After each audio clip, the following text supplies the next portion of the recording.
All right. Hi, everyone. It's a little too loud. Okay, so this is joint work with a student at Indiana, Aditya Vadapalli. And I don't have a poster today, but I have a blog, so check out my blog if you're interested in this kind of work. Great. So the general topic of today is, how can we theoretically develop algorithms for really big data? And there's been a user's perspective paradigm shift recently brought by cloud services, which I'm pretty sure most of you know about.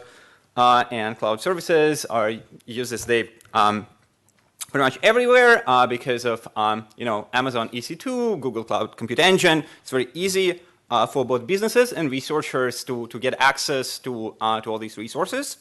And there are all these very nice frameworks developed.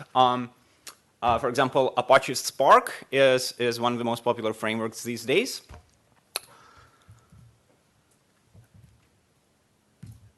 And there's been also a change in the business perspective, I guess, on these sort of things, which I want to kind of summarize in one short business pitch for why you should care about efficient algorithms a lot if you're doing cloud computing. And the pitch is very simple. If you want to do cloud computing, then basically you immediately realize that the cost of your computation is going to be scaling roughly linearly with the space and time usage of your algorithm. So, if you need some motivation for taking an algorithms class these days, and why is it that you should care about, the space and time complexity of your algorithm, so look no further because basically space and time just translates directly into money that your business can save. That's pretty simple. And this is just, the usage of the machines that you rent in from the cloud. I'm not even talking about the fact that, if you're trying to rent some algorithms from, say, Amazon, they're going to be charging you for these algorithms as well. All right, and so from a theoretical perspective, this is also pretty exciting times because if you want to model the computation that happens in these massively parallel computing environments like clouds, then it's actually pretty complicated because there's some complex interaction between the computational complexity that is responsible for how much CPU time you're spending and some communication information theory that describes the network time that you're spending on this cluster. So I like to call this the field where Turing meets Shannon, and the thing's going to get pretty messy. All right, so but let me describe a computational model that we're going to try to use to model these sort of massively parallel computations. And this has emerged through a sequence of works by Carlos Ryu and Vaslovitsky originally, and then a few other papers. So the model I'm going to be using today is from our joint work with Andoni, Nikolov, and Onek, and this has been developed at Microsoft Research. Great, so we're trying to compute something on a cloud. Imagine we have an input, and input has size n, and n is really, really large. So we're going to the cloud. In the cloud, we rent in a bunch of machines. I'm going to call the number of machines m, and each machine has s space on it. The typical setting of parameters is that we set s to be n to the power 1 minus epsilon. So s is going to be like slightly sublinear in n. So you can think of epsilon as being something, let's say, constant 0.2, something like that. And because our input is pretty big, and we don't want to pay for extra machines, a typical assumption is that we only allow ourselves like a very small constant overhead in the total space usage. Right? So if we're renting machines and each one has S space, then the overall space should be like on the order of n. Should not be much more than n because we have a lot of data and we want to save money. Great. So this is a little picture of a cloud. We have this input of size n coming in. It gets distributed between these machines, and then some computation happens. And also a typical situation is that the output also doesn't fit on a single machine because it maybe has linear size, so you have to distribute the output between these machines as well. Great, so this is a storage model. If there are any questions, let me know. So far we're just distributing the input between the machines, and now I'm going to describe how the computation happens. Great, so the computational model is pretty simple. It's sort of inspired by what you can do in Hadoop and Apache Spark, and so the computational model is this. We're doing synchronous computation in a number of parallel rounds. So the number of rounds that we're going to call R here is the most critical measure of performance. So our goal is going to be to minimize this number of rounds, ideally making it as small as possible. Some small constant would be great, but if you cannot get a constant, then maybe something slightly larger. Okay, so and then in each round, two things happen. So as I mentioned, there is a computational component and communication component. So the computation component allows each machine to perform a near linear time computation. So you get an S space per machine. So your computation should rather be near linear in how much space you have. And then the total running time from user's perspective is near linear in S times the number of rounds that you're spending. And then the communication happens. The second stage is communication. In the communication stage, each machine can receive at most S bits of information. So you have S space, you can receive at most S bits, which sort of corresponds to the fact that in this model, we don't allow any streaming processing on the fly. Okay. So overall, you can see that once we agree on this computational model, the number of rounds becomes the critical measure of performance, because the number of rounds here is responsible for both the running time from user's perspective and the total communication that happens in the system from user's perspective as well. Okay, so from this point on, our goal is just going to be to minimize the number of rounds of computation that happens. All right. So let me summarize some of the previous work in very broad strokes. So the previous work that is relevant for us is algorithms for graphs in this model. And when describing this, it's useful to distinguish between the two settings. I'm going to call them the dense graph setting and the sparse graph setting. So imagine you're given a graph on some number of vertices. Then the dense setting is a setting when your space per machine is much, much larger than the number of vertices. And by much, much larger, I mean it's polynomially larger. So S is larger than the cardinality of the vertex hat to the power 1 plus gamma. So this is a somewhat simple setting for graph processing, because in this case, you can do a lot of things. You can do what is called linear sketching. This can give you a single round, one-shot algorithm, which is really nice. A lot of early work focused on this regime, as there's been some progress recently. There was a NIPS 17 paper about the dense regime. But generally speaking, this is a fairly simple regime. On the other hand, there is a sparse regime when you cannot even fit all the vertices of your graph on a single machine. So in this case, your space per machine, let's say, is noticeably smaller. It's less than the number of vertices to the power 1 minus gamma for some constant gamma. And these sort of problems appear to be pretty hard. So imagine, let's say you have squared n space per machine, then even just solving a graph connectivity problem might already require quite a few rounds. For example, we don't know how to do this in better than order log n many rounds in the sparse case. And this is really in very broad strokes. For example, there's been a lot of progress here in the middle. So like in this regime where your space is like close to the number of vertices, there's been a lot of recent work lately that I'm not mentioning here. Okay, so but let's get back to the sparse regime. So in the sparse regime, when your space is much smaller than the number of vertices, the canonical hard problem is graph connectivity. And even a very special case of graph connectivity, when you need to distinguish between the case when your graph is just a single cycle on n vertices versus 2 cycles on n over 2 vertices each. Even this problem, we do not know how to solve better than in order log n rounds, where n is the number of vertices. Okay, and so these basically led us and some other people to conjecture that this is actually hard. So I'm going to summarize this as 2 conjectures, which are closely related to each other.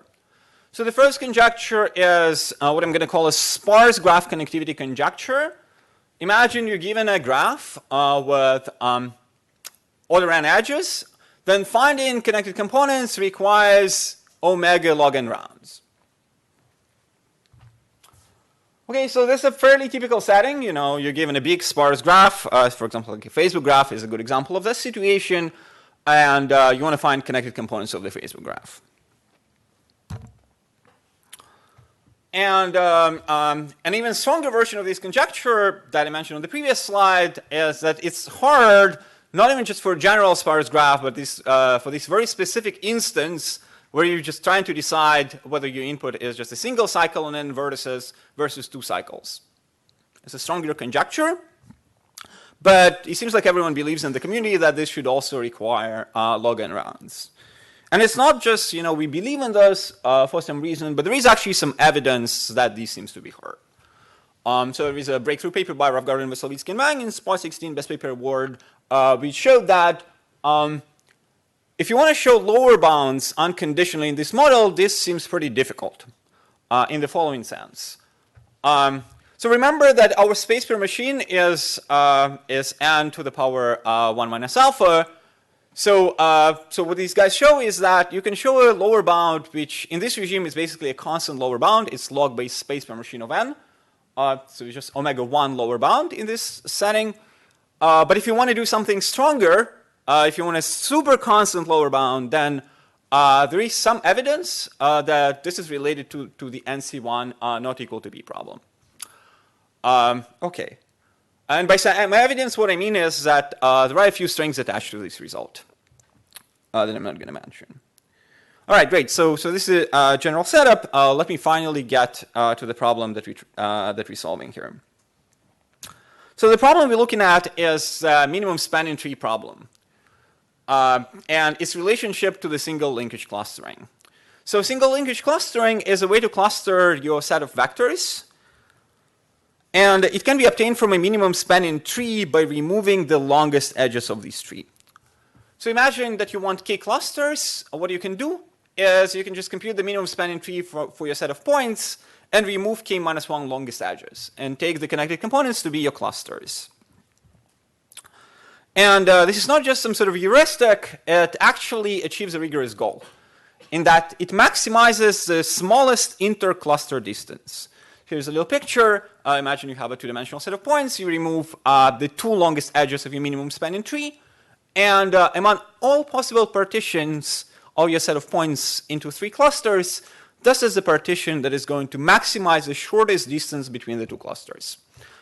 So this is one of these edges is the shortest intercluster distance. So objective in this case is a minimum of A, B, and C. Among all the partitions, this partition maximizes the minimum of A, B, and C. Great, so this can be obtained from a minimum spanning tree. And we had some previous work on these minimum spanning trees. So basically, we looked at various different combinatorial problems in this previous paper. And we showed that there are some interesting algorithms you can design for some standard problems, like minimum spanning tree in Euclidean data, or Earth mover distance, which is a minimum weight bichromatic matching. Let me just skip this. The rest of this. Okay. So the question is, we already know how to compute minimum spanning tree. Why don't we just use a minimum spanning tree for the single linkage clustering problem and drop k minus 1 longest edges and be done with that? So the problem is that the minimum spanning tree that we have is a 1 plus epsilon approximation in terms of length multiplicatively to the minimum spanning tree. And you can easily convince yourself that this is actually a problem if you want a good clustering, because a single linkage clustering that you can obtain from this can be arbitrarily bad in terms of the objective of the single linkage clustering. So even for one-dimensional data set that looks like this, this would be the optimum clustering into 3 clusters. But if I compute some approximate minimum spanning tree, then my approximate minimum spanning tree can look like this. And I'm dropping 2 longest edges from this minimum spanning tree. And I get clusters which look pretty bad. So you can see on this picture that the 2 clusters on the left are just really, really close to each other.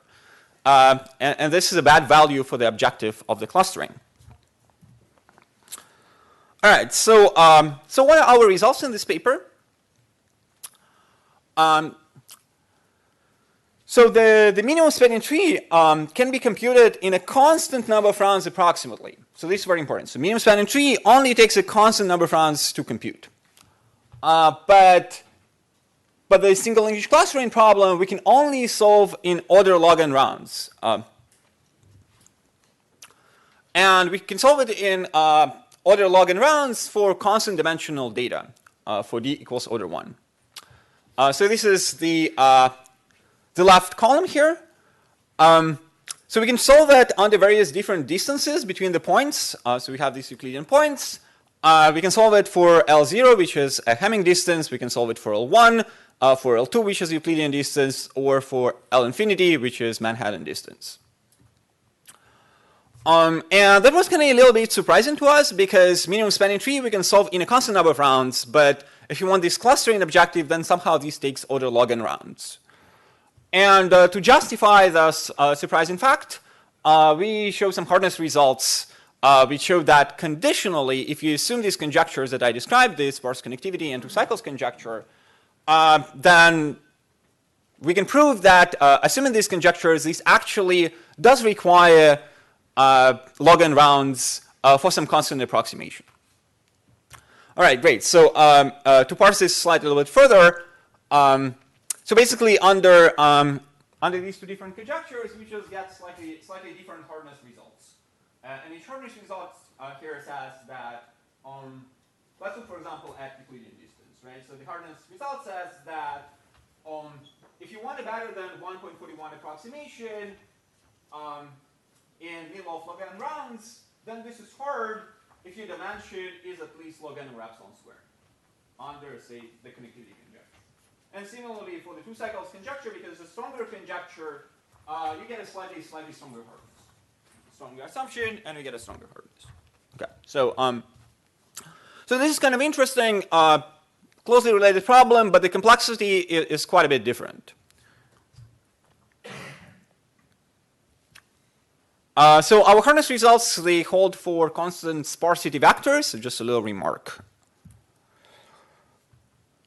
Okay, so in the remaining couple of minutes, let me just quickly mention how our hardness construction works using an example for Euclidean distance for L2.